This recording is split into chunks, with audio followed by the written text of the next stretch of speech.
Brage Vestavik és un ciclista extrem de Noruega, conegut popularment com el viking.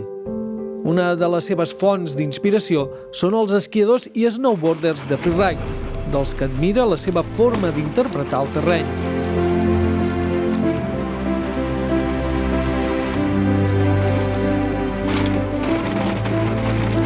De tot això va néixer el projecte Alaska, durant el qual es va desplaçar a aquesta vasta regió del nord-oest dels Estats Units per realitzar diversos descensos, gràcies a l'ajut d'un helicòpter que el va posar al capdamunt de grans muntanyes.